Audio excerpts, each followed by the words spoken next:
आज हम बात करेंगे उस ऐतिहासिक पल की जब भारत ने सबूत रखे और पनामा ने संयुक्त राष्ट्र सुरक्षा परिषद में भारत को स्थायी सदस्य बनाने की जोरदार वकालत कर दी। कूटनीति के मंच पर भारत ने वो कर दिखाया जो दशकों से सिर्फ मांग के रूप में अटका था।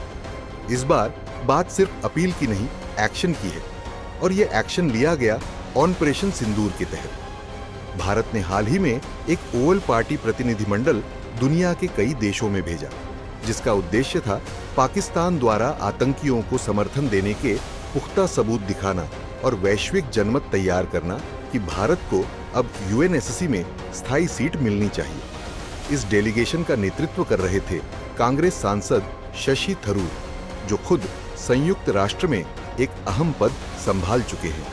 प्रतिनिधिमंडल अमेरिका के बाद पनामा पहुंचा और वहां पनामा के विदेश मंत्री जेवियर मार्टिनेज अचा के साथ एक बेहद अहम बैठक हुई।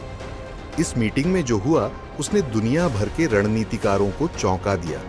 दरअसल इस मीटिंग के दौरान आज हम बात करेंगे उस ऐतिहासिक पल की जब भारत ने सबूत रखे और पनामा ने संयुक्त राष्ट्र सुरक्षा परिषद में भारत को स्थायी सदस्य बनाने की जोरदार वकालत कर दी। कूटनीति के मंच पर भारत ने वो कर दिखाया जो दशकों से सिर्फ मांग के रूप में अटका था। इस बार बात सिर्फ अपील की नहीं, एक्शन की है, और ये एक्शन लिया गया ऑपरेशन सिंदूर के तहत। भारत ने हाल ही में एक ओवल पार्टी प्रतिनिधिमंडल दुनिया के कई देशों में भेजा, जिसका उद्देश्य था पाकिस्तान द्वारा आतंकियों को समर्थन देने के पुख्ता सबूत दिखाना और वैश्विक जनमत तैयार करना कि भारत को अब यूएनएससी में स्थायी सीट मिलनी चाहिए। इस डेलीगेशन का नेतृत्व कर रहे थे कांग्रेस सांसद शशि थरूर, जो खुद संयुक्त राष्ट्र में एक अहम पद संभाल चुके हैं। प्रतिनिधिमंडल अमेरिका के बाद पनामा पहुंचा और वहां पनामा के विदेश मंत्री जेवियर मार्टिनेज अचा के साथ एक बेहद अहम बैठक हुई। इस मीटिंग में जो हुआ उसने दुनिया भर के रणनीतिकारों को चौंका दिया। दरअसल इस मीटिंग के दौरान शशि थरूर ने पनामा को वो तस्वीरें और दस्तावेज दिखाए जो पाकिस्तान की सेना द्वारा आतंकियों को सीधे संरक्षण देने का खुला प्रमाण थे। इनमें शामिल थी एक दिल दहला देने वाली तस्वीर जहां पाकिस्तानी आर्मी के अधिकारी एक मारे गए आतंकवादी के जनाजे में शरीक हो रहे हैं। पनामा के विदेश मंत्री ने इन तस्वीरों को गौर से देखा और उसी पल एक बड़ा बयान दिया। उन्होंने कहा कि आतंकवाद अंतर्राष्ट्रीय विवादों को सुलझाने का तरीका नहीं है। आतंकवादियों को पालने वालों को जवाबदेह ठहराना ही होगा। चलिए जानते हैं कि पनामा ने भारत के लिए क्या कहा।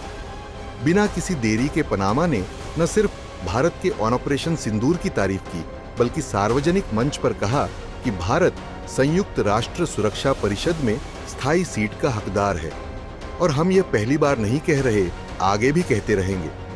पनामा ने यह भी जोड़ा कि भारत का रुख, उसकी लोकतांत्रिक प्रणाली और आतंकवाद के खिलाफ उसकी नीति आज के वैश्विक परिदृश्य के लिए एक आदर्श उदाहरण है।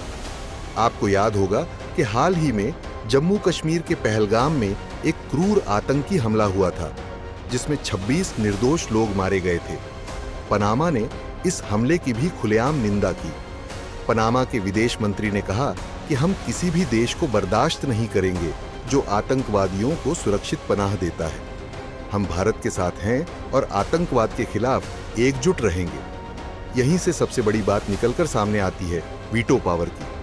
पनामा के बयान के बाद ये स्पष्ट हो गया कि भारत को सिर्फ सुरक्षा परिषद में स्थायी सदस्यता ही नहीं चाहिए, बल्कि अब वह वीटो पावर के साथ वहां बैठने का अधिकारी है। भारत सिर्फ एक जनसंख्या या अर्थव्यवस्था की वजह से नहीं, बल्कि अपनी नैतिक, कूटनीतिक और सामरिक ताकत के दम पर यह मांग कर रहा है। सवाल ये भी है कि पनामा का समर्थन क्यों अहम है।